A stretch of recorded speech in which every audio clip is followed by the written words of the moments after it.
What a lovely race we had at the Circuit of the Americas. A lot of action, plus a lot of fun, where we saw Charles Leclerc take the win. But we move away from Austin, Texas, and go to a place that is adored by Sergio Perez fans. Welcome to round number 20 of the FIA Formula 1 World Championship, and welcome to Mexico City for the Mexican Grand Prix. It is spooky season at JB Motorsports, and we still got lots of action to come this season. We stay in Mexico this round on the 25th to the 27th of October. At the beginning of November, we go to Sao Paulo for the Brazilian Grand Prix, and it always provides lots of battles there. On the 21st to the 24th of November, we head to Las Vegas, the second edition of the race, and let's hope there's no drain cover issues. We head to Qatar on the 1st December, and then we end the final round at Abu Dhabi for the championship finale.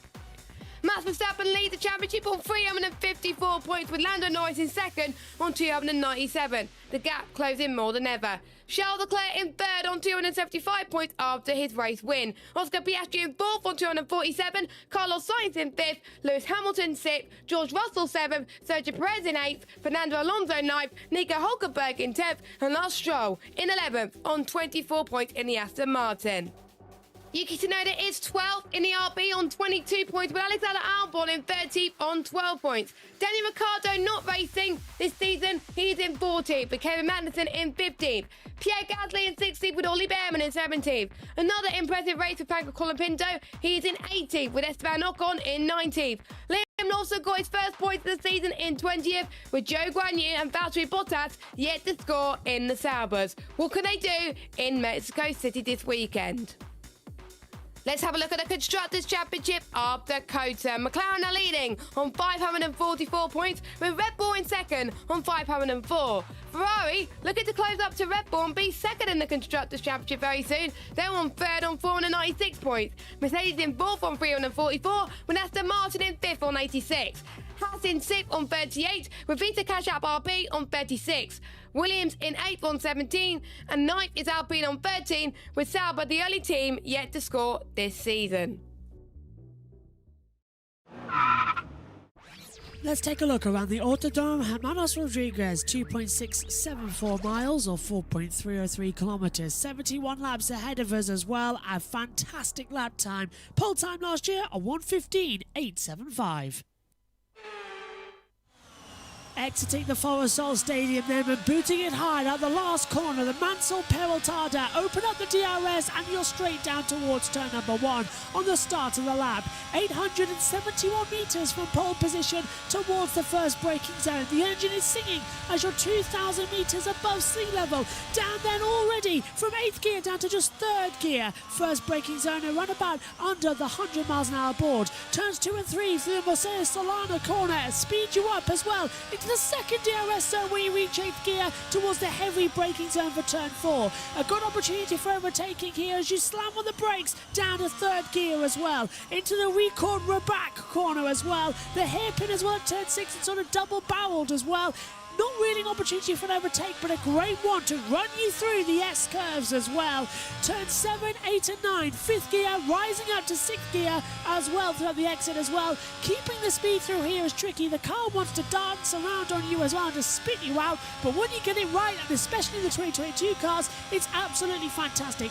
Hurtling down towards Fernandez then, turn number 12, 8th gear down to 4th gear, and then you're into the Forosol Stadium. Over 80,000 people in this area. Give them all a wave as you hurtle through the gap between the middle where the players used to go through, and then you back out through the Peraltada across the line after 6th gear, rising up to 7th as you take the control line, and that is a lap around Mexico City. Normal proceedings are happening here today for the start of the Saturday action here at Mexico City. It is free practice free to give us a bit of a warm-up of what might happen during qualifying. Welcome to the Mexican Grand Prix. Quite a lot has happened since last night, of course. We'll bring you all the information in just a moment. And guess what? We got Josh back in the commentary box for this afternoon's action and tomorrow as well. Welcome back, Josh. We're back in Mexico and Carlos Sainz doing very, very well. Yeah, Sainz having a great day yesterday, topping both sessions, including the tyre test, extended 30-minute, 90-minute extra. Good day for him. Bad day for Russell. Bad day for Verstappen. But I think Sainz has a clear head. He likes these types of circuits. And as I think you and Megan were discussing in commentary yesterday, the M sort of curse, of course, Lando's won 2. We've had Charles win 2 of the M's, and now we're at another M, and it's the turn of Carlos Sainz after Melbourne. Now, can he win in Mexico as well? That's my prediction. If you were watching FP2 yesterday, I made a prediction early on that Sainz is going to win. So if he doesn't, that's my fault. Max Verstappen, by the way, he has got a engine change, and it will be no penalty, of course, because it's within his engine portal after he had trouble with his engine yesterday. George Russell has got a had an issue yesterday in FP2. He crashed, but he changed his gearbox and all that stuff. But again, no penalty due to within this pool. But that's not the big story. Last night, all the 20 drivers met with GTPA, the owner, Alex Wirtz, and it was a lively drivers' meeting. Max Verstappen and Lando Norris were very respectful because they were talking about defending and overtaking, and it said the rules of engagement and how to make them better dominated discussion. The majority of you, the modern drivers, but standards have to be improved, and what's already an ongoing evaluation needs to be stepped up. And the meeting kicked off with the drivers asking the FIA how stewards make decisions in cases like the Verstappen and Norris crash. They wanted to better understand the process, and the FIA admitted it will draft some updated wordings to the racing guidelines and send that back to the drivers for review. And that kind of led into discussion about the right to review for McLaren. They put it in at the middle of the week. They got rejected because there was not much evidence for that, because it was not sustainable and it was therefore rejected. So quite a lot to unpick there as well. So the FIA weren't clear with the guidelines, and they're going to update it seems. It seems like the whole FIA book could do with being torn up and redone as well. It's not exactly being as smooth as silk, is it? And there's different rules for overtaking if you're the car on the outside or you're the car on the inside. There's a lot of debate whether or not, with Lando Norris, if he was further ahead than Max Verstappen on the footage we've now seen, and we'll go over in qualifying in our build-up. To me, Max can see Lando's rear wing in the braking zone into turn 12, i.e. Lando was around the outside. So at that point, to me, Max becomes the overtaking driver. So if you overtake on the outside, you're not allowed to go off the track limits. But if you're overtaking on the inside, you can't force a driver off the track limits. But if you're defending on the inside, you are allowed to force the driver off the circuit because he's being off the limits. Yeah. So there's a debate on which one it was. In my opinion, Max became the overtaking driver and he overtook Lando by forcing him off the track. I think looking at the onboards, I thought it was obviously Max Verstappen originally, but looking at the onboards earlier on, it was very clear that Max Verstappen was in the right, and the right to review was rejected was a good thing. Right then, we're all about to get set for not qualifying, FP3. We've still got qualifying action at 9:45 this evening with the actual action at 10 p.m. Race start 8 p.m. tomorrow as the clock go back. But here we go then. Free practice free for the Mexican Grand Prix is about to get underway.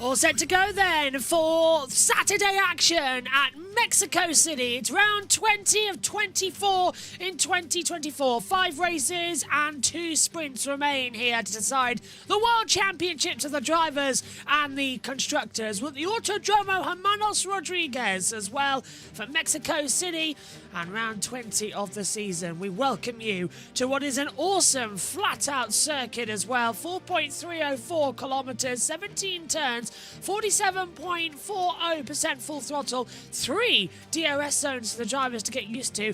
We are 2,229 metres above sea level, the highest on the calendar. Pirelli bringing the hard compound tyre C3, the medium compound tyre C4, the soft C5 tyre compound as well. And unlikely here, but it has happened. Intermediate and wets are on standby. We welcome you up to the commentary box where I have Jess Ball and Megan Burge doing all 3 sessions this weekend as well to come into it. We'll have Omi back in qualifying alongside Jackson Lambrose and Ed Hunter as well. He'll be with us for the race. Jess gets to move down to pit lane in her role as well, and hopefully all's going to be good between everybody. Megan, 2 practice sessions yesterday. Practice 1 was interesting. Practice 2 was long. I'm so tired. We both were tired. It was a long day yesterday, I'll admit that, for you two. Feels like all in one because of it. Just a question on this one, Megan. We talked about this at the pre-show with Jess. Carlos Sainz, he's super impressive this weekend. He is. Kind of hoping that he gets that second win for the season today. I mean, not today. What's it, tomorrow? Yeah, tomorrow. Go on, Jess. Okay, what day it is. I think it'll be good to see Sainz or Perez win. I think if anyone else wins, I'll be a bit annoyed. But if it's either Sainz or Perez, I'll be happy. Taking a look at Corinne Channock and David Croft. The Poppies are on Sky Sports F1. We'll have ours ready next weekend in Sao Paulo. My opinion is you always wear them when it starts November because that's the official 2 weeks. It's the month of it. Yeah, it's the 2 weeks of remembrance as well. Russell top practice 1, Sainz top practice 2. Retroactively, of course, it went to Russell, but Sainz was still fastest in the long runs across the 2 days. But George Russell, Jess, a whole new car after he'd been in practice 2. Yes, indeed. And Mercedes are very worried, Josh, because of the fact that it was George's second crash in 2 races, in 2 race weekends. How's that going to impact the cost cap? We saw with Perez early on in the year that massive shunt he had and how that could have affected Red Bull and their progress. I think Mercedes have got to be very careful. We saw with Williams earlier on that they had to be careful with Sargent's crashes. Mercedes can't afford to have any more crashes like this because otherwise they can't afford to upgrade any more parts and other teams will start catching up and that won't be ideal for their place in the constructors. Megan, this you got news on Max Verstappen? On Friday, he only completed 18 laps, whereas Carlos Sainz completed 59. So big. Which 50 seconds till the green light goes on. No Ted Kravitz, so it's Bernie Collins down in pit lane as well.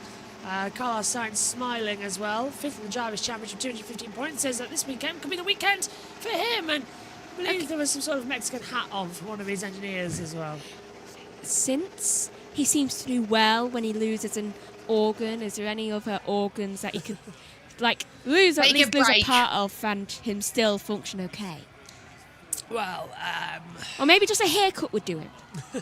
Maybe that would help. I mean, him doing stuff before. He has nice hair though, so he shouldn't change. Boldness, boldness.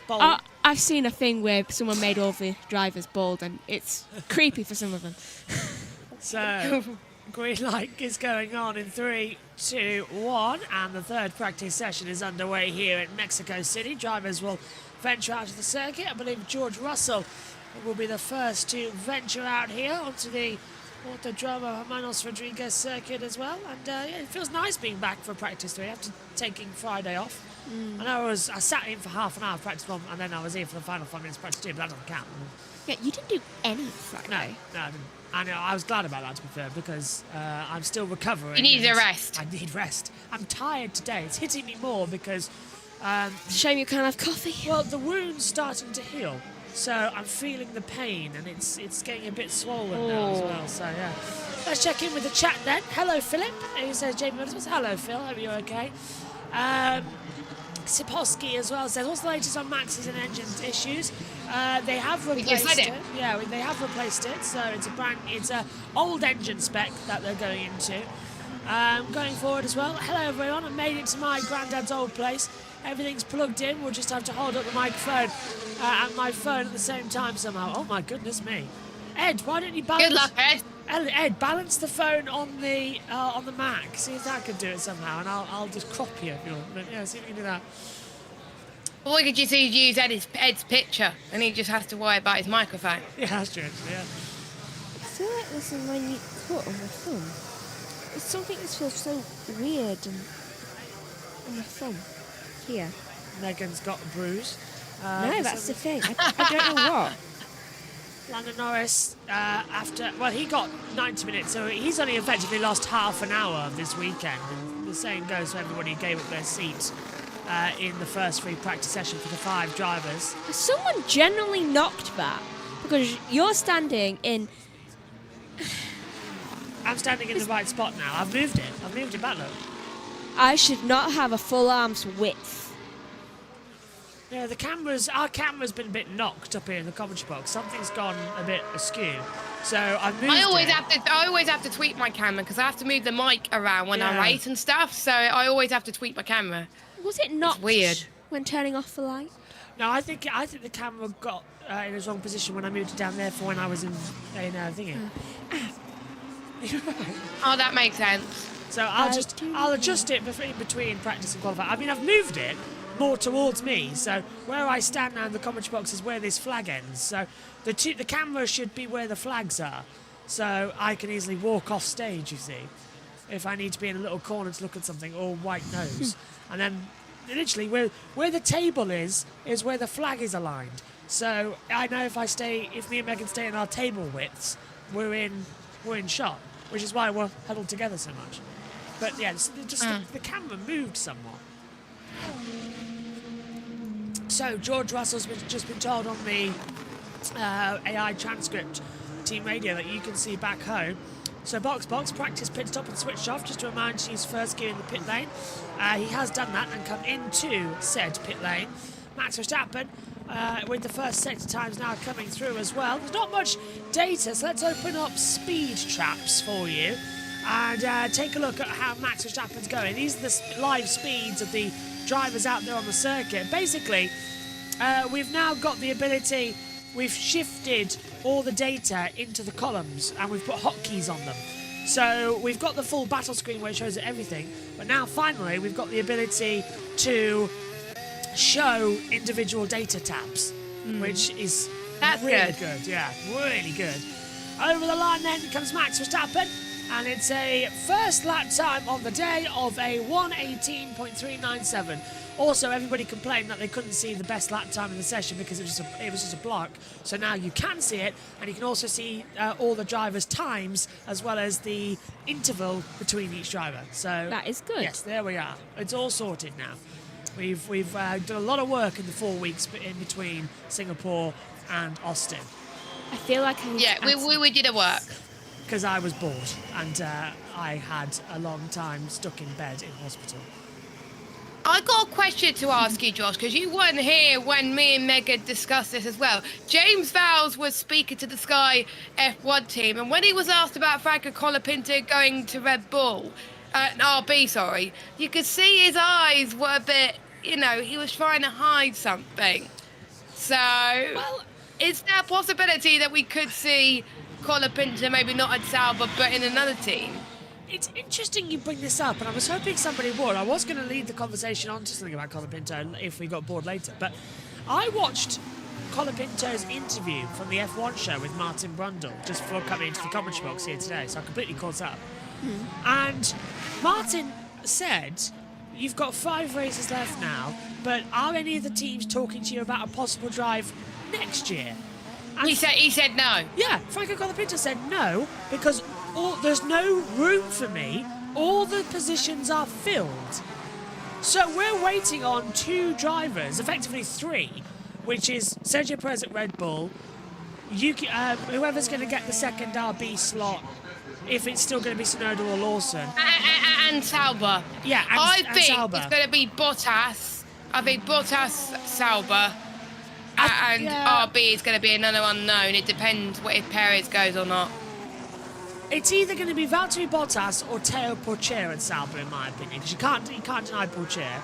At RB, they'll be mad not to promote either Lawson or Perez, Lawson or Tsunoda up to the main team. I agree. I said Lawson because I think Lawson is performing better than Tsunoda. to be honest with you, I think Lawson's got 5 races now to prove it, but.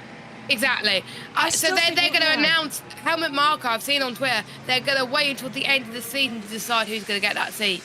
Yeah, well, Red Bull said that Ricciardo was safe to the end of the season, and they threw him to the wolves. We know what happened there. I think as well that we've got this situation where it's coming out. I reckon going in with that second Sauber team, it's going to be the Bottas or Pourchaire.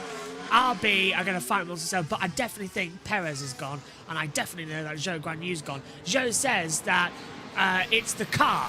It's hard to show that I've improved in Formula 1 because of the car, but... Bottas is doing better than you. Yeah, and the car was good at the start of the season. Yeah. The only reason they had problems with no points is because they were running inside the points, regularly 8th and 7th in the high ends of the races, but the pit stops took them out of all the contention. 7-second stops every single time. And then the car just got worse and Bottas made it worse. to Q2 a few times. Yeah, and Zhou Guanyu, we've had 19 qualifyings this year of Grand Prix qualifyings. He has not once got out of qualifying 2. Where did he come last? Even Sargent has got through to Q2 multiple times. The only time that Zhou Guanyu has progressed to a 3rd qualifying was in sprint race in China. Yeah. I was going to finish the sentence, but yeah. Sorry, carry on. What result did he get for last race? Zhou last... Rubbish. He was back at the grid. If I remember correctly. 19th. So he finished... With Bottas 20th. No, Bottas was 18th. Hamilton. No. Hamilton DNF'd. Bottas was 18th and Zhou was 19th. You're right there. It was last though for Zhou. Yeah. Do you know how many times Zhou this season has finished at the back of the grid? With loads of not times. including someone DNF. Radio. To be honest, no speed, maybe. Understood. Lewis. Good to see you still have problems. That caught me by surprise. Did anyone hear the little boom? I didn't hear that come through for the radio message. I only know because it was in my eye line. It just sort of appeared. Didn't hear the radio there. Go on, yeah. A total of 5 to 6 times. He's finished completely at the back of the field. Yes, a total of 3 times in which the Saubers... No, 2 times, sorry. That the Saubers have finished together at the back of the grid. Well, let's just have a look at this, actually. I'll take this off the wall of the commentary box. Zhou Guanyu, 11th in Bahrain. That was his highest spot of the year. That's why he's ahead of... Bottas. Saudi Arabia 18th, Australia 15th. He was out in Japan. 14th in China and Miami. Then in Emilia-Romagna, he was 15th. Monaco, 16th. 15th in Canada, 13th in Spain, 17th in Austria, 18th in Silverstone, 19th in Hungary, out in Belgium, 20th in the Netherlands, 18th in Monza, 14th in Azerbaijan, and 15th in Singapore, and then again 19th in Kota. And all those that are 18th, 19th, and obviously 20th At the back of the grid. are times where people have DNF'd and Russell kind of hits the curb slightly. On a rebuilt car, he's going to have to be careful as he comes over the line now, George Russell. Everyone's got to be careful. Yeah, because those curves yesterday with Schwartzman and in 1089, they can just throw you off the wall, can't they?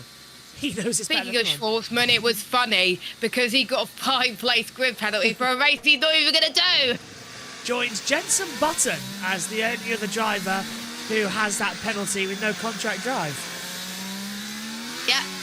Well, at least he's not alone in it Hamilton's anymore. had a bit of a swerve. That was the same type of incident that George just had. Yeah, snapped, and this is him down into the bottom at turn 4.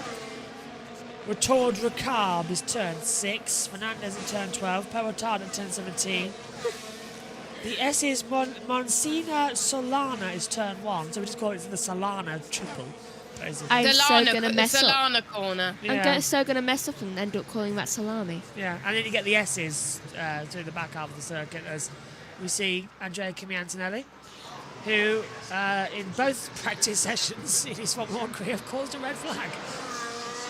Antonelli. But it wasn't the second time. It wasn't his fault. It was due to damage elsewhere on the circuit that he picked up. Do we know where that debris came from? No. I have no idea. But I want to. it was about, I think, 1 to 2 seconds a lap slower, and they had to repair Lewis's car before FP2 yesterday. So Antonelli could have gone quicker without that damage. Someone but tell at least he finished FP2. FP1, sorry. Lewis, you're the king. Someone tell King Charles. Oh, Gasly locking up, and there's no runoff down there at turn 1. And he's going to mow the lawn. They really should install some runoff down there to get you back on the circuit, because you shouldn't have to go across the grass to come back through. Something's weird with it going on with his engine, or is it just me? Yeah. Well, actually, there used to be runoff there, but I just remember they put the new Tech Pro barrier there, haven't they? Yeah. As Jack Doohan, son of Mick Oh, Doohan. love his shirt. Yeah, that's a crazy Alpine mix-up livery. It's very Mexican, actually. 2025 Alpine driver. Are they celebrating Day of the Dead on Sunday, or is that still Halloween? I'm pretty sure it's still Halloween. Right, we'll double check. Yeah. I know there's massive I'll parties. look for you. Cheers, Jess. I know there's massive parties coming up. Well, on Sunday we'll be having them. First and 2nd of November this year. So it's a few days after. Saturday. So it's next Saturday, yeah. Dia de los Muertos.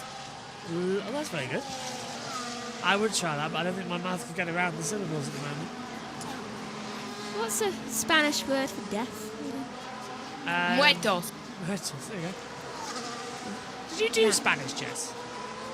For 2 years. See?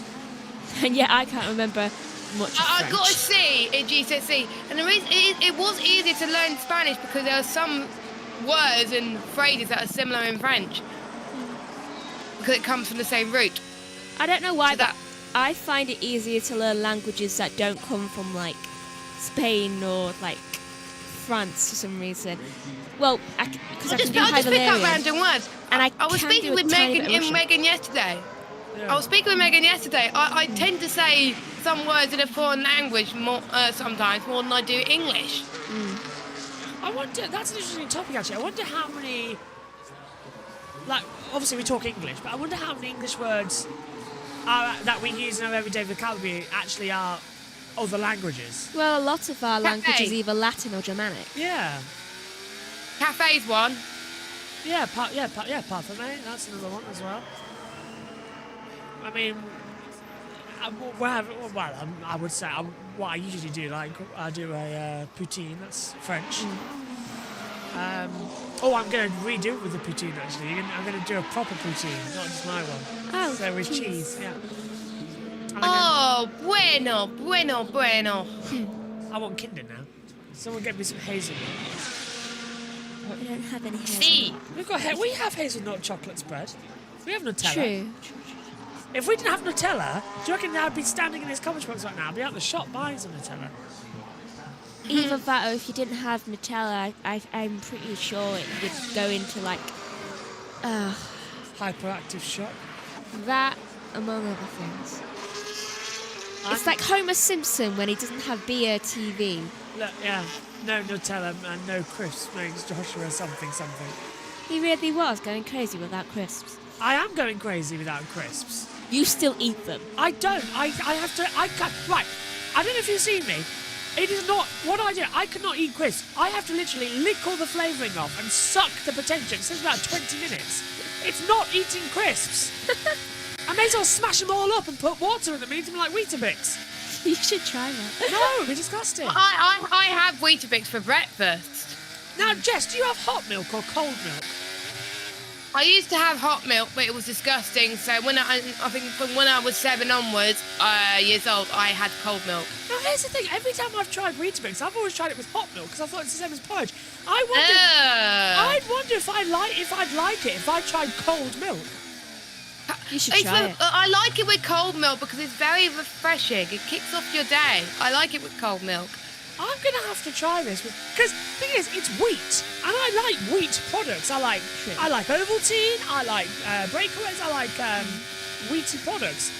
I should try more wheat products. I like Weetabix, so I should try more wheat products. Do you know, I think, Megan, we've got a feature coming about this. We should see. You can try Weetabix. Oh, you can't eat wheat, can you? Technically I can't eat Weetabix, so I also don't like channel. Yeah. But On the Weetabix JB Extra channel. And speaking of JB Extra channel, well done, Naomi, for brilliant broadcast with Frecker earlier. Awesome job. You can check that tomorrow on the channel. Yeah, he's on the race 2. Final race. I think the championship's going to go down to that one as well. I'm not entirely sure if it's been decided. I don't think that I would be able to handle Weetabix. What have you got on your... I don't know. I just pick it up and that's the condition it's in. It's milk. What do you have for... Sorry, carry on. So it's milk that Megan's got on her lead. She must have spilt it at some point in the commentary. Or actually, it could be ice cream, the texture. Could be. What do you have for breakfast, Megan? Caramel latte and some Rice Krispies. Yeah, she has Chocolate. I didn't like Rice Krispies. I tried it before. And on Sundays, I have a pancake with whipped cream, strawberries, blueberries, and a large glass of milk. Well, here's the thing. For my breakfast, if I'm not on... Now, with my tooth at the moment... I used to have a brioche. Yeah, with my tooth at the moment, I'm on porridge and I have an Ovaltine, so I have a hot drink or a cup of tea. And also then I can just about mush some pancakes, which I usually eat pancakes anyway, so that's fine. He does. But the porridge is new just to give me a bit of a zest. And I must admit, porridge is good. As Russell said, my left mirror is loose. We're on and on. Oh, hello! What is happening there? Why is Norris basically hopping on the track? He's blocked Yuki Tsunoda as well, mid-corner. And his own teammate. To the S's. And he's George's left-hand mirror is loose. Yeah, I was trying to see an onboard of it, but Sky have gone to an ad break. Well, if he'd stop turning the mirror to look at himself in the mirror, he wouldn't have this problem. So, we are going to go to BBC Radio 5 Live as we're on an ad break as well. I've just typed in BBC Radio 5 Live instead of BBC F1. That was a good decision. But Howie Benjamin is on the call this weekend with a friend of the channel who was supposed to be on this weekend, but has taken the BBC route of things as well. Tom Gatemore is on the call on BBC Radio 5 Live. I'm still hoping to get him in one of the final few races. Ideally, I'm circling Qatar as a race for him to hop in the booth. But let's have a word with him now and check in with Harry Benjamin and Tom Gatemore as well, with Andrew Benson and I believe Jenny Gow. Let's check in with them. Final corner now, let's see what he has got. He puts it up into 5th, a 1:18.3 ahead of Verstappen. Then it's Stroll, Alonso in 8th, and then running the medium tyre to kick things off with his Hulkenberg in 9th ahead of Bottas. Ocon at 11th, Gasly 12th, and we are still awaiting times for the likes of Joe, Tsunoda, Lawson, Magnussen, Perez, Albon, and Franco Colapinto. Norris does set a lap time, but he backed off massively, so only 13th. Do you want to know something that will blow your mind? Always. Okay, so we watch these cars both at the track and obviously on monitors when we're doing commentary as well. And at times it looks like they're on a Sunday drive. They're not. They're pushing to the absolute limits. A mid 1 minute 17 is roughly 17 seconds faster than the lap time I did here in the Ferrari 488 GT Pro. And you weren't just going for a Sunday drive, were you? No, I was pushing. I was really pushing. You know, that is how quick Formula One cars are.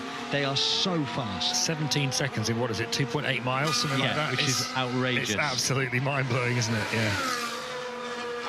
Well, Norris is having another attempt, certainly not going for a nice lazy Sunday drive. He's got a bit of flow viz up the left-hand side on the bottom of the sidewall and onto the floor for Lando Norris. Fastest of anybody in the middle sector. Absolutely wiping the floor with Sam Bird's GT time. Into the final sector now, through the Forest Stadium, round the final 2 corners that see off this lap.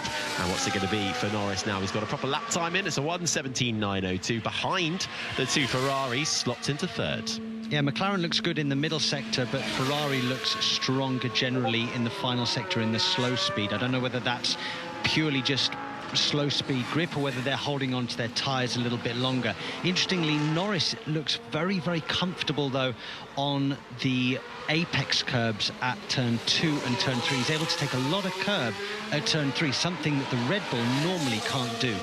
He also made quite a mistake, didn't he, at turn 13, got quite wide, missed the apex there through the complex in the baseball stadium. Alex Albon is out there at the moment in the Williams. Of course, we didn't see Alex Albon in FP2 after that. What was actually a really big shunt in FP1, Sam, wasn't it? Ending up also taking out Ollie Bearman. The stewards did look at that and decided no one was at fault for that one. But that's a huge chunk of time Albon has suddenly missed. And we've got a spinner in the final corner, just trying to get a look. It's one of the RBs. I think it's Liam Lawson, who is just trying to find his way back round. He's right. Yep, Lawson has done a 360. Double yellows have come out as he managed to get it back on the circuit. This was, he's blocked the entire circuit as Lawson. He's going to drive backwards across the circuit there, Jess, and it looks like he's still going to get out of the way, but now he's driving the wrong way on the circuit. Yeah, it's not a good idea. You do not want to be disqualified from the practice session, and there's lots of cars going around you. I think he's going to be all right, but he's going to take it very cautiously. I think that's his teammate Yuki Tsunoda that he's passed now. Well, that's past him at the moment, and we can see I think one of the Williams passing him as well, which I think no, it's not quite. Yeah, so let's watch the replay, Josh.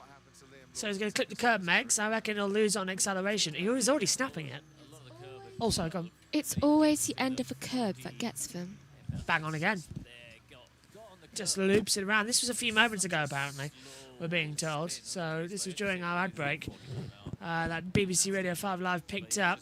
It was Jack Aitken alongside Haddy there as well. Turns it in. Jack. Just loses it around.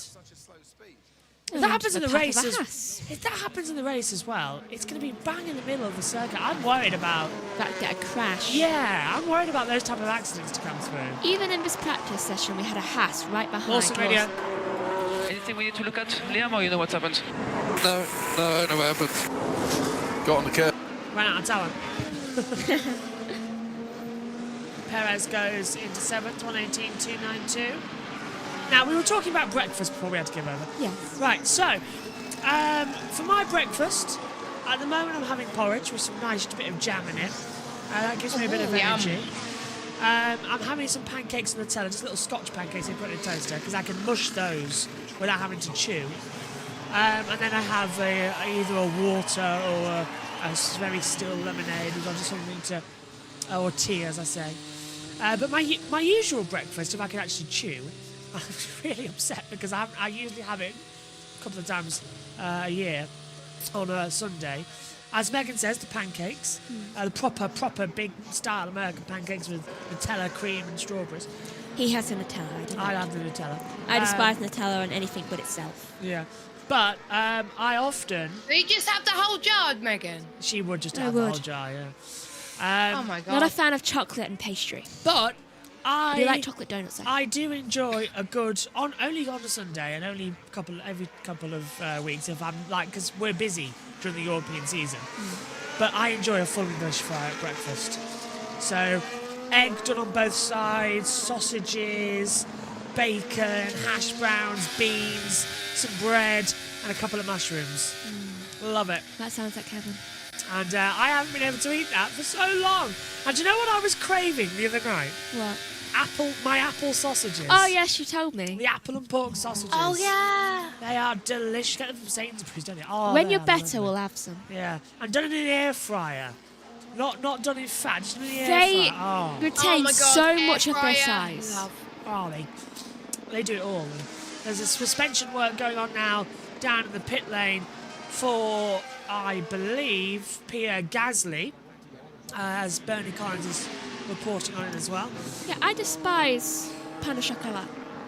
What? I love croissants. I thought you liked pain au chocolat. I love it. No. Brioche. Oh, there we go. I love There's a brioche. one word that we use in the English language that isn't from another language. Pain au chocolat. That is entirely true. True. The cocoa bean is actually... Cocoa is another language, isn't it? True. Because we call it chocolate. Mexican. Yeah. Here's a replay of Lando Norris. If you ever go back in time to the Aztec period, don't share cocoa. Yeah. No. That's a proposal. As Lando Oh, They're not. curb again. Yeah, I don't like chocolate with pastry, but You like brioche? but I don't have brioche with chocolate in it. I have it with cheese My brother and loves ham. brioche. Oh yeah, sorry. I got confused there, but I remember Megan does have plain brioche buns, but I coated it in Nutella. You do. Oh, forgot what's that. gone on there? That was one of the Ferraris approaching Lando Norris at the time. That might be Carlos Sainz. I do, Yeah, I however, think you're right there, Jess, because Sainz is ahead of the two McLarens and the driver tracker. I do, Actually, however, yeah, it was. Sorry, Yeah. Megan, carry on. I do, however, like a chocolate donut or Chocolate hazelnut donut. or hazelnut middle. donut. Yeah. But I realise that's because they're two different types of dough. Hulkenberg Radio. Strong. Brakes don't feel good today. They feel numb, especially into turn 1 to 4. I'm struggling to stop it at the end of brake. Don't worry, Okay, copy that. We'll take a look. Yeah. it's a common problem this weekend. Don't be too worried. Brakes are not good on anybody's front, it seems, at the moment. It's going to make turn 1 fun tomorrow. Oh, there we go. Sights top, 117.447. Ferrari 1-2 as well, with Leclerc in second position, so Ferrari looking strong. I also don't like chocolate on pancakes. Oh, for God's sake. I've tried it. Hasses. I want to like it. I can't. Haas are strong as well with Ferrari engines, 6th and 7th. Once again, double points score for them after their double in sprint and the Grand Prix on Sunday, where I believe Hulkenberg got a point. Might be Magnussen, actually. Ferrari are the only team in the paddock that still have curved monitors on their pit wall, and it really annoys me. I love curved ones. I want to buy one so bad. Maybe they haven't got around to changing it. Yeah, because I don't know. Megan, I don't know. Would a curved monitor work for the Commodores? Obviously Do not get one. Obviously not on the TV picture, but for the things like the day, like the things down there, I don't know. Yeah, with curved monitors, They're good for you racing. could, like, it's like if you get a 4K curved monitor, you could split the screen, so it's like having two 1080p monitors. Yeah. We're not getting one. Honestly, I am tempted to invest myself in one because then I don't have to have two bloody monitors.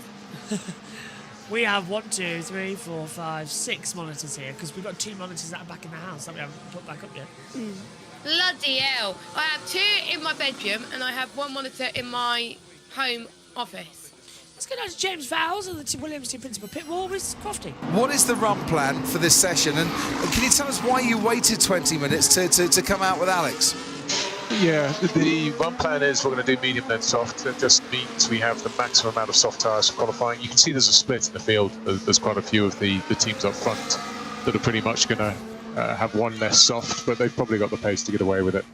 In terms of waiting, Mexico always is a little bit slippy and difficult. It is an FP1 and it is an FP3 as well, so just wait for the track to come in a little bit more. And these tyres don't have many laps in them, so you don't need much time.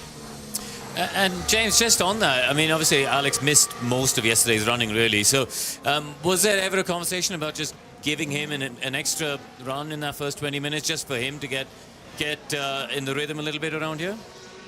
We went through various permutations, but if you're running about a second off the pace, and that's the same tyre that you have to use later on, it doesn't give you a really good baseline to work from. You don't know where you are anymore. And we were just talking about Haas being, at times the leader of that sort of midfield pack behind the top 4 teams. They look competitive on the mediums here again. Where do you think you guys stack up relative to Haas and RB on the circuit?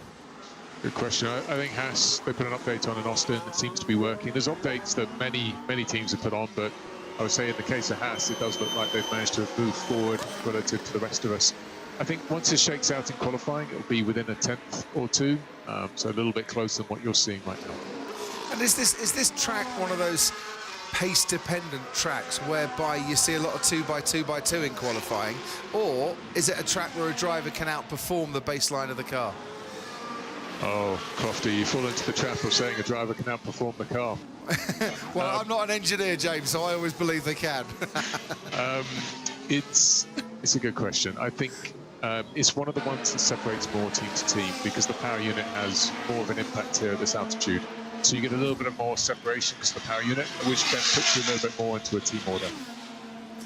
And James, as a fan of early 90s Williams F1 cars, lovely to see a bit of yellow on your car this weekend. What's the long-term prospects there? Because you guys have done fantastically well with Colapinto, getting him up to speed, and clearly there's a lot of support in this part of the world and South America. But he's not in the car next year. How are you going to keep that interest in South America and Williams alive going forward? I mean, first and foremost, if we're not successful in him being on the grid next year, he'll still be with us as a reserve driver, still with us for 24 races, and TPC testing, ready testing, enough exposure that we get there.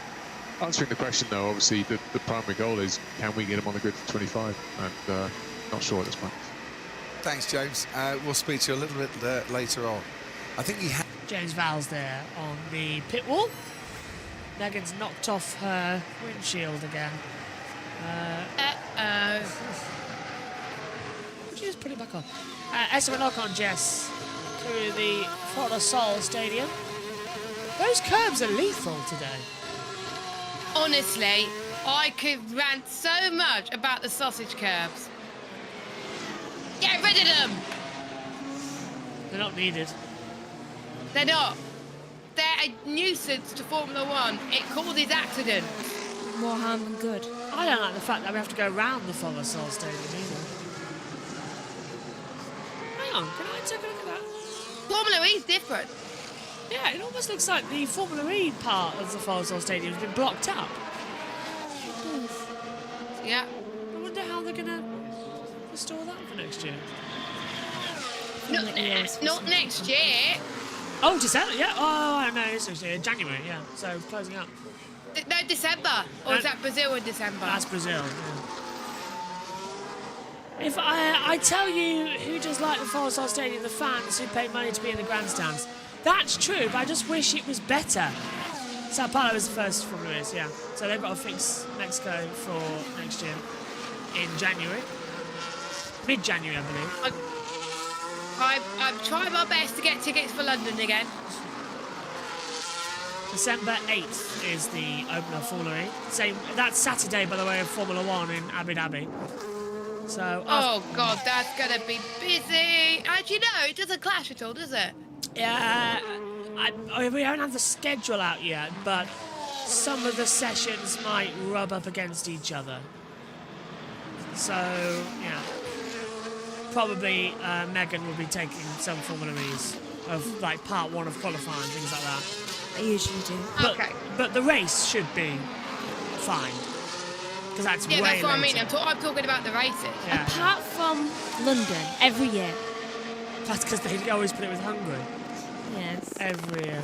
I should just be known as the constantly commentator for London in Formula E.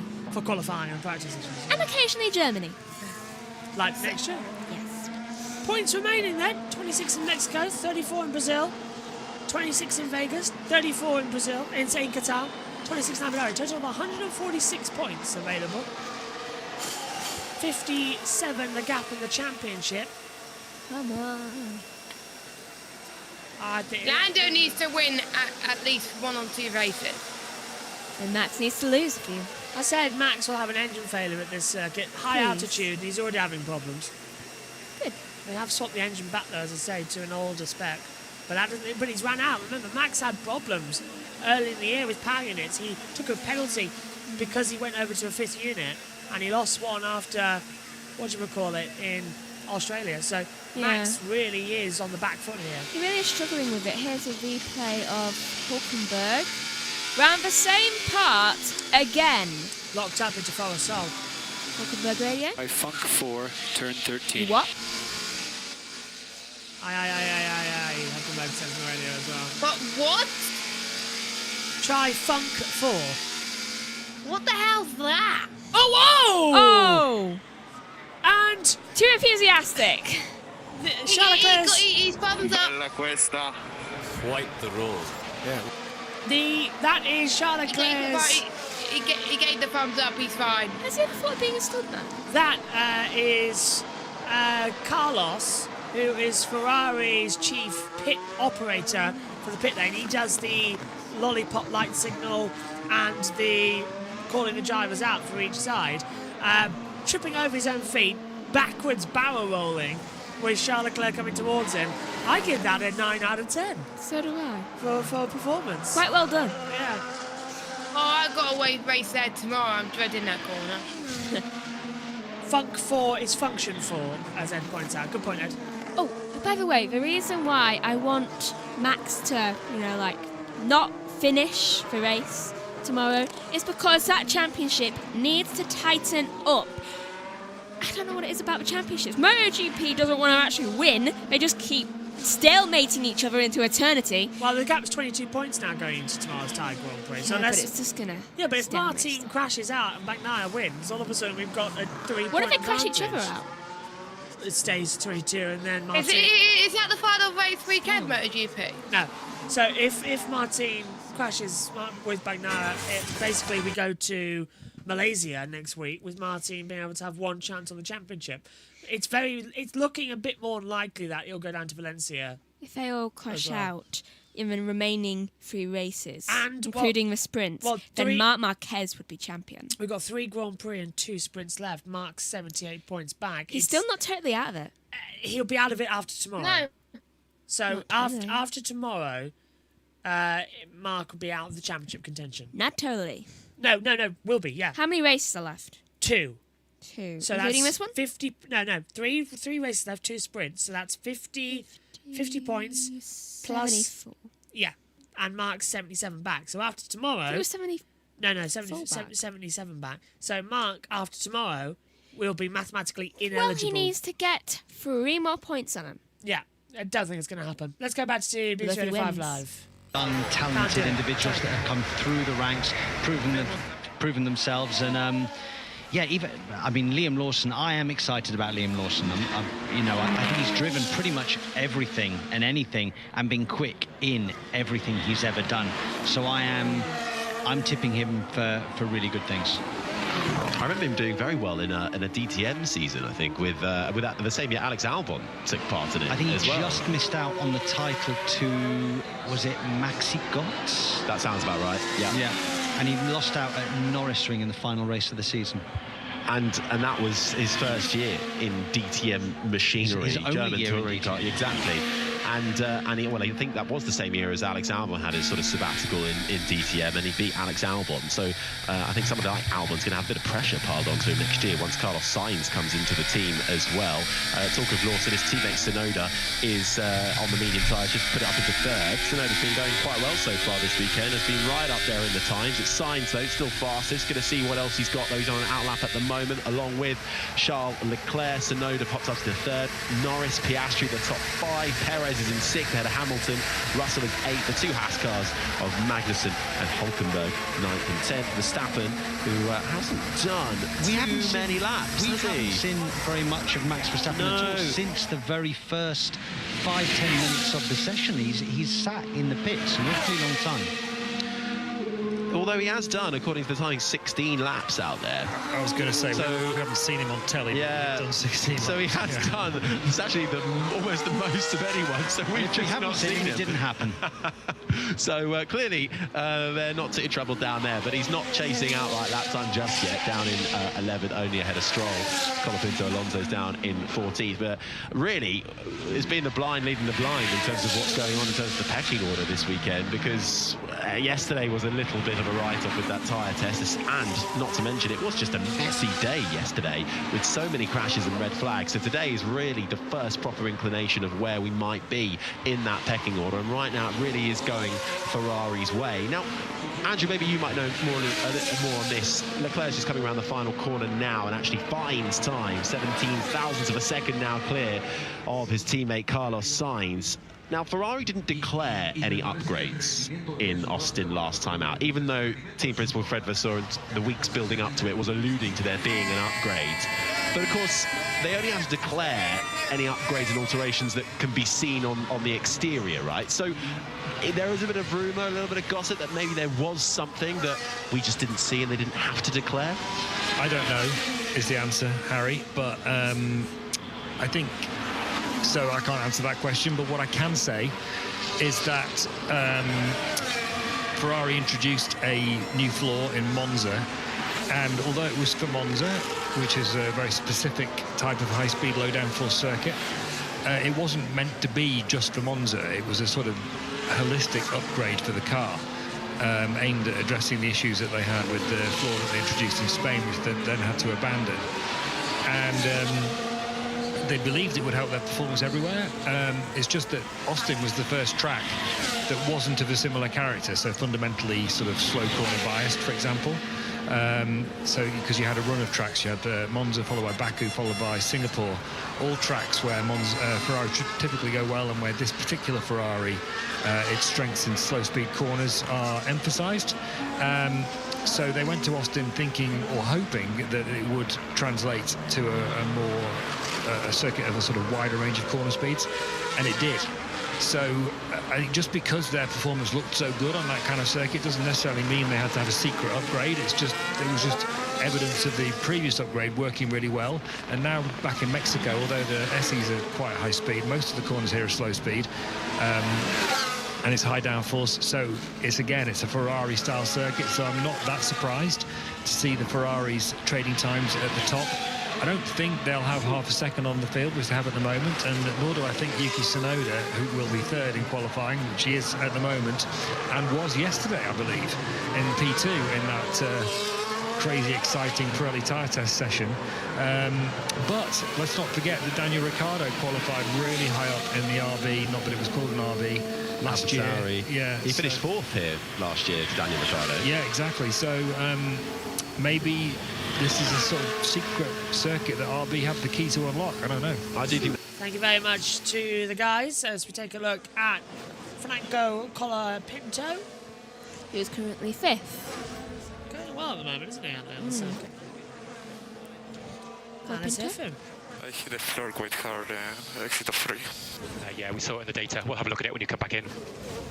Didn't seem to affect you much. You can see it rumbling, can't you? The skid block coming underneath it. Yeah. Oh, a little bit. New floor for Williams, finally. Coming into it. It's been ruined by the sausage. Yeah. So Ferrari, according to Andrew Benson there, Jess, just are now more competitive with that new floor upgrade.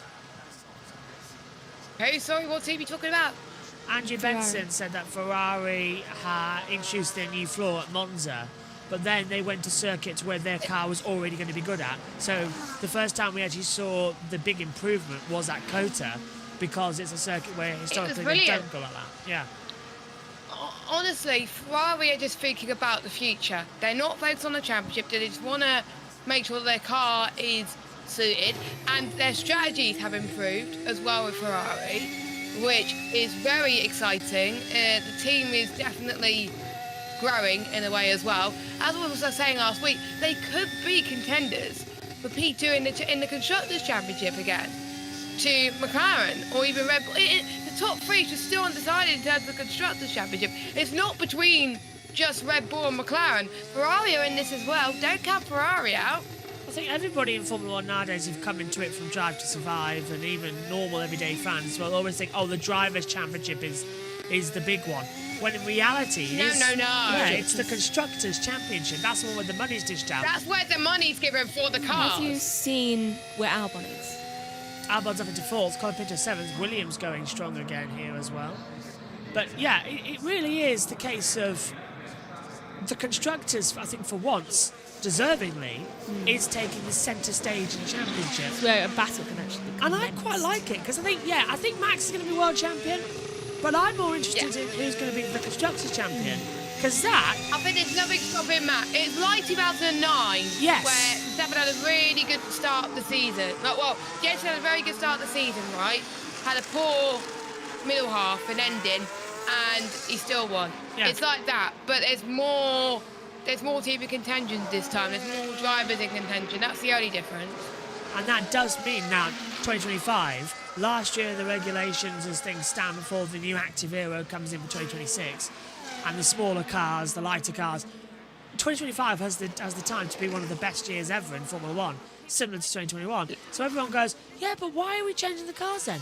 We're changing the cars because they're only good now because everyone's caught up But to change the cars further for 2026, that means that instead of having 4 teams at the front, we're going to have, hopefully, all 10 teams at the front. And that's the point. They're changing it to make everything better. We said about that in 2022, but look what happened. Well, that's only because Adrian Newey did some wizardry with the Red Bull, and you had that paired with Max Verstappen. Every other team was closer, I felt. 2022, between each other. Ferrari, I think, was the closest, weren't they? And then McLaren have come back up. Yeah, and then they bottled it with strategy, Josh. We know that. Yeah, but I think the big problem with 2022 was the rules were just quick. Yeah, Ross Brawn wrecked F1 because he made the rules too open. He wasn't detailed enough. There wasn't enough restrictions on the cars. So, Jess has disappeared. Right. Jess is back. I pressed the wrong button, sorry. It's all right. But yeah, so I think Ross Brawn made the error with the regulations 2022, then swanned off. As people usually do in the sport. But now we've got regulations coming that hopefully are going to make a bit more sense. Because we lose DRS. And Piastri will be happy. But we have active aero. So that's going to change the game. And instead of DRS... Because I think the one problem was, with these cars, it was meant that you could try and follow closer and then DRS becomes an attack. But we're still not having overtakes. We're still not having great racing. DRS is just like too OP. Yeah. At times. So for 2026, remove the DRS and make it a constant thing with active aero. You're going to have the cars being able to follow each other easier. And that's the idea I like. I just don't like the fact that we're going to so many bloody street tracks. Why lose Catalonia? Oh my God. Catalonia has been giving us great racing the last couple of years. And now we're going to, Madrid. Just, in my opinion, get rid of Mohammed Ben Salah, get rid of Stefano Domenicali, and we'll be good again. I was off yesterday, I get to have more rants. Well, me and Jess ranted a lot yesterday, so go for it. Hamilton gets passed by Yuki Tsunoda. If anyone's wondering why I'm so quiet, I'm hungry, so I get quiet when I'm hungry. I'm hungry as well. I was going to eat before, but I was too lazy to cook. So I'm shoving my cottage pie in the microwave because I'm on, non-solids. Yeah. So that's me. I'm having chicken and roast potatoes. Hamilton radio. So P4 to Piastri. It's just over half a second. That was a decent lap there. Quick. Yes, they are. See, Lewis is supportive of others. Lewis, I think, wants to go back to McLaren. He does. But I think he's happy with Ferrari. It's just like one season in Ferrari and I'll see if they want me back. Ferrari likes, Hamilton's liking the progress that Ferrari's making, so he's excited for next year, I could tell. I think next year we're going to have... I feel sorry for Carlos Sainz, I really do. Yeah. I do. But I think Williams are going to be... They're looking stronger. They're going to come back. With Carlos there, they're going to come back to winning ways. I think Carlos has made a move there to go, I will help you be winners again. With him, it's not the car. Sorry. No, go on. Yeah, go on, Jess. Megan, finish your point. Do you think Albon is being overshadowed by Colapinto now? Because it could be a stage where Colapinto could score more points than Albon. Because we'll start to see true colours for Albon when Sainz is in the team. Because it's the first time in a while where we're actually seeing Albon go up against someone that's good. I'm going to say this. Albon got thrown in at the deep end to be teammates to Max Verstappen. He was in his first year to be thrown into the main team. That was too young. That shouldn't have happened. And he wasn't experienced enough. That's why I'm cautious about letting Lawson go in. I'm surprised Lando could handle it. Yeah. But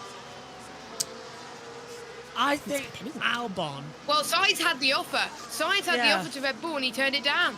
I think Albon is quick but demotivated, whereas Colapinto is hungry.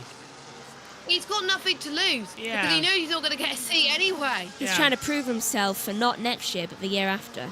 So I think get rid of them, have me in. I think Albon and Sainz are going to be a very good pair up. Do you think Colapinto could be the first driver announced for the 2026 grid? Possibly, yeah. I don't know where they put him. That's the problem. We'll get rid of someone else.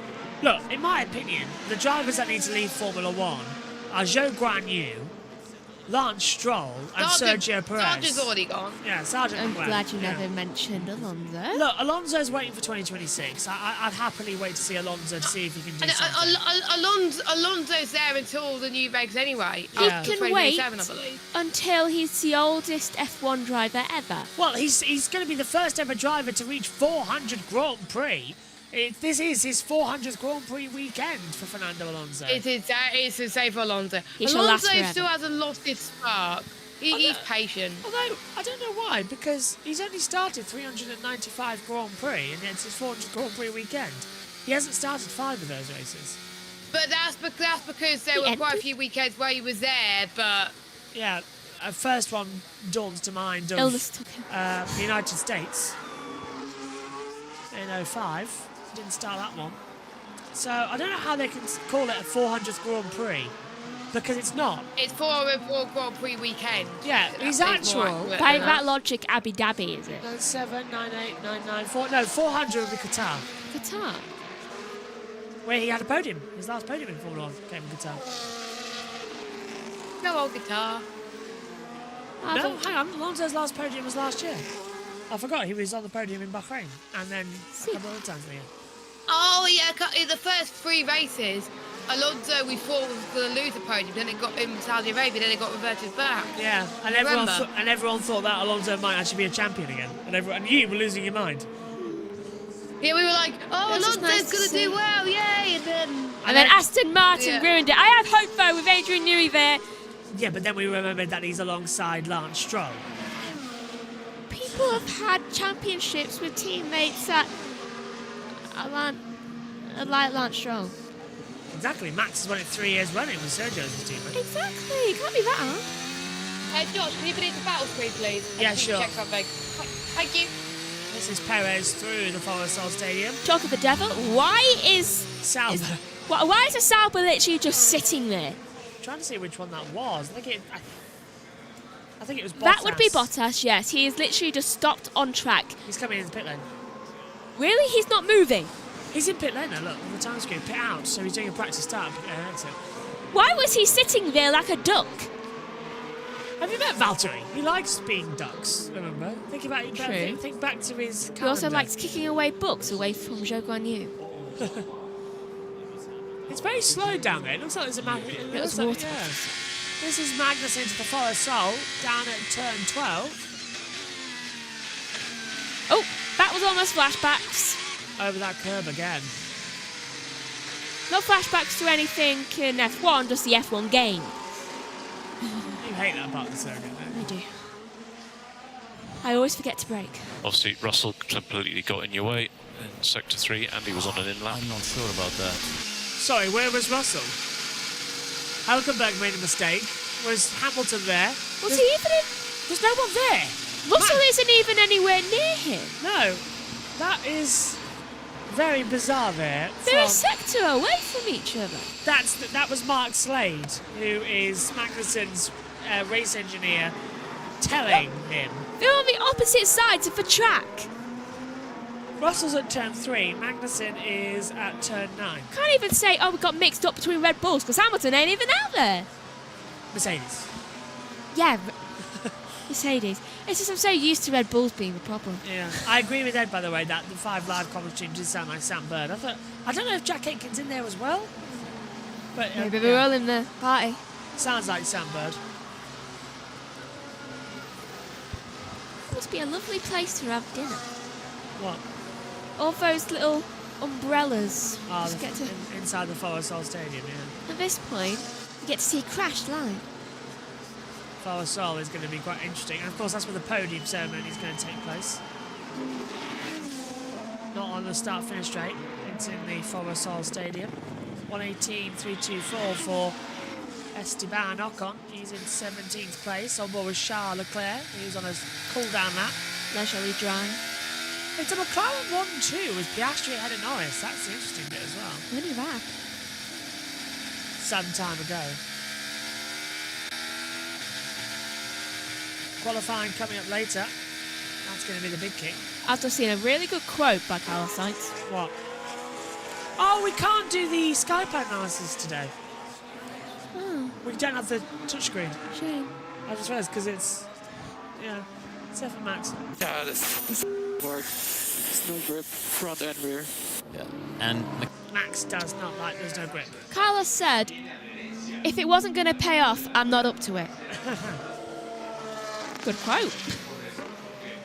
I'd agree on that front. It's like, I'm not trying something that won't work for me. Stop trying to put these strategies on me. Max Verstappen still into the far salt. This is Sergio Perez on board as he comes round the Pelottada and down to turn 1. 861 metres from pole position down to the first corner. You know, this is the most of Sergio Perez we've seen in like over a month. Driver's eye for him as well. Of course, this is where his race ended last year after contact with Charles Leclerc going over the back of him. I remember that. Yes. Oh, that was that one, wasn't it? I thought it was the year before, but it was last year. And of course, Magnussen threw it in the wall last year. Magnussen hit the wall. Yeah. Good memory. Brought out said red flag. Red flag, yeah. There's going to be red flags. I've got a feeling we're going to see him. Well, at least the safety car being used again. After last time out. Thank goodness. There's going to be at least one. Is that a yellow flag? What was that down there? No, it's just my hopes and dreams of one. They're going to have to watch that because I thought there was a yellow flag down there where Perez was. And looks like it could be a margin. Oh, he's off the track! Perez off for turn 12! There is now. Yeah. He manifested it. Locked up on the left-hand side tyre and shot straight off the circuit. Now gets in the way Ladies and gentlemen, please welcome Joshua Birch with his commentator's curse. Josh. Back in the box. After selling out on Friday.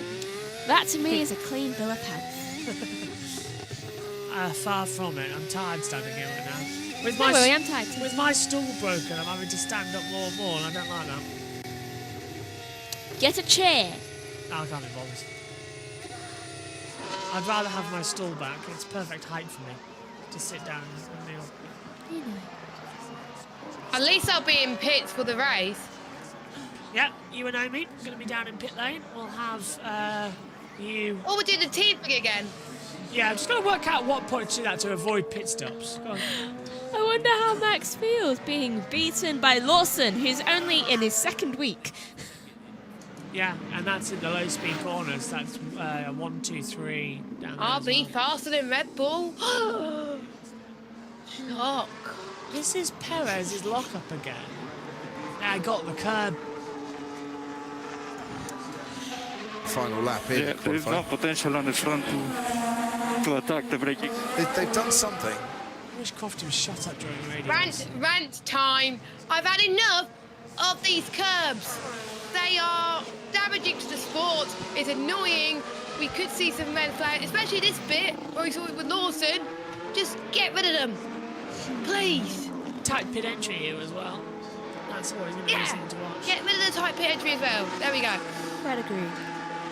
A lot of practice starts going on at the end of the pit lane, I've just noticed. Whenever you lot do a rant, I just feel so proud. Oh, this is getting messy down there. We led with the best. Miss Megan Burr. They're all doing practice starts now, so they're all waiting around, but the end of the pit is getting busy because they do a practice start at the end of the pit, so they're going to do a practice start on the grid. But look at it, there's loads of them. As we see... My food's arrived. Charlotte. Well, good timing on that. I'm going to go in. Oh, yeah, Jess, we can't do the Skypad analysis. We don't have the Skypad. Oh. So we'll do that in the race build-up. Oh, I got some plans for that because it's the same situation as last week. Yeah, that right. Sainz 3rd, Verstappen 4th, Albon 11th, Magnussen 9th as the flag comes out. It worked worked well last week, the transition. I was very chuffed with how good you timed it. Pure luck. I don't know if I'll have the same luck this week. I'll try. Even though it sounded like Simon said Jess, but it wasn't. It was the S's. That was. Yes. It was so perfect last week. Oh, it was brilliant. I enjoyed it. I enjoyed my new role, which Omi's going to be doing next week. Yeah, Omi's in hosting duties next week. Because I'm busy, and it's good to give someone a chance. Omi was going to get a chance anyway if I was here or not. Yeah. So. Oh, by the way, it's official. My exam's on the 20th of November. Does that matter or anything? I don't know. I was going to say, is it formative or summative? Just exam. All right. Victims of crime. Then. That's a module. The exam is. Ah, right. So it is kind of important then. Yeah. Vegas You're is in the your 21st. second year, right? Yeah. Vegas is the 23rd. No, 20. Oh, yeah. My time. No, Vegas is 21st to 23rd, I think. Yeah, but for our time, it's actually 22nd, 23rd, and 24th. But for their time, it's 21, 22, 23. It's that annoying one. Yeah. Oh, yeah, it is, isn't it? Yeah. For them, they race on a Saturday. For us, they race 6 a.m. Sunday morning. So, yeah. Oh, I had to get up early to commentate. Oh, my God. That was the same weekend as Macau. Yes, it was us, yeah. Not this time, though. We should be good for Macau. And we're covering all of them. When's Macau? 3 weeks' time. 3 weeks' time.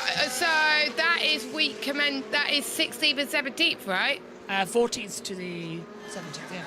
My assignments are in the 5th, I think. So I really should get a start on that. Basically, yes, you should, Megan. Don't leave it to the last minute like I did at uni. The 5th, the 26th, and the 12th. But my teacher, I have emailed her about this, so she hasn't got back to me, has mixed up the dates of the podcast and the workbook. So. Good. What question you want to ask, Josh? Go on. I was wondering if I could wrap up the session. So we've got to hand back down to Jess, and Jess can have her dinner. And he's going to make mine. Yes, me too. As they come through, practice starts coming in then. While we're watching a guy with an earring on a Marshall, I don't know, we should be watching the start line. My phone. Good practice starts for everybody then. Gasly ended the session slowest. McLaren 1-2. Yeah. Right, I'll let Jess do final thoughts with Megan after this. I'll dip out the side of the box as well. Well, I'll dip out to the side and you two can do final thoughts. Why? You've been in this session. I know, but my tooth is hurting. Oh, okay.